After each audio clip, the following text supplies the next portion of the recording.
নমস্কার বন্ধুরা, আমাদের কাছে Lenovo ব্র্যান্ডের একটা ফোন আছে। ফোনটার অবস্থা দেখতেই পাচ্ছ কি অবস্থা। চার্জিং জ্যাক এখান থেকে কিন্তু ড্যামেজ হয়ে গেছে, সম্ভবত এটি ওয়াটার ড্যামেজের ফলে এই অবস্থা হয়ে আছে। সো এটা আমরা কিভাবে সলিউশন করব স্টেপ বাই স্টেপ দেখব। নতুন টেকনিশিয়ান ভাই যারা আছে তাদের জন্য বিশেষ করে ভিডিওটা।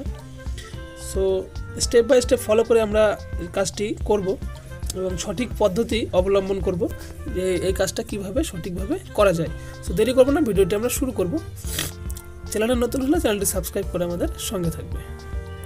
সর্বপ্রথম আমরা সেটটা খুলে নেব।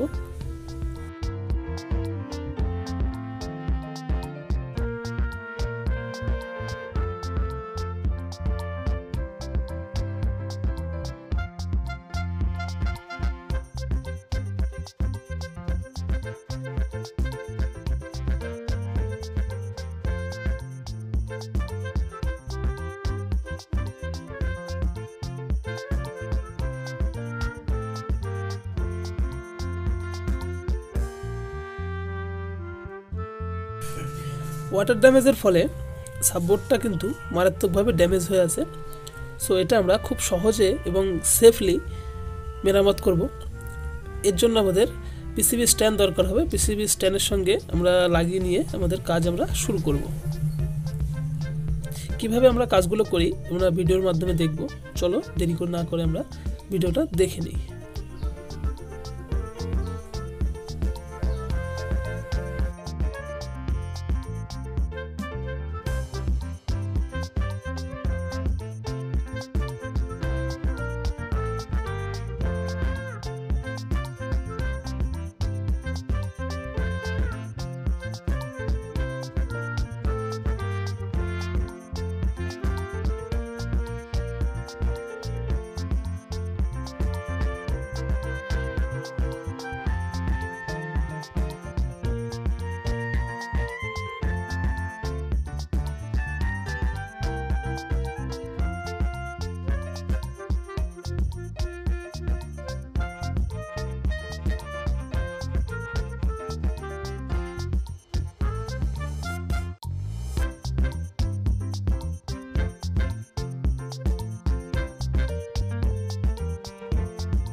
আমরা নতুন একটা চার্জিং কানেক্টর এখানে বসিয়ে নিলাম।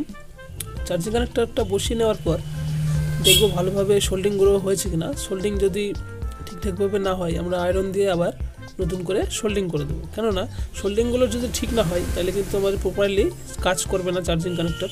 কিন্তু এখানকার যে অবস্থা বেশি পরিমাণ সোল্ডিং করাও যাবে না, কেননা সমস্ত মাদারবোর্ড ফয়েলগুলো বেরিয়ে গেছে ওয়াটার ড্যামেজের ফলে। ওপরের প্রলেপগুলো কিন্তু নেই।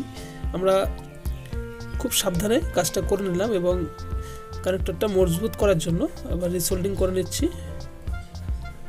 এর ফলে কানেক্টরটা এখানে মজবুতভাবে বসে থাকবে, পরবর্তীতে কানেক্টরটা এখান থেকে ভেঙে চলে আসবে না। আমরা এর জন্য এটা মজবুত করে রিসোল্ডিং করে নিচ্ছি।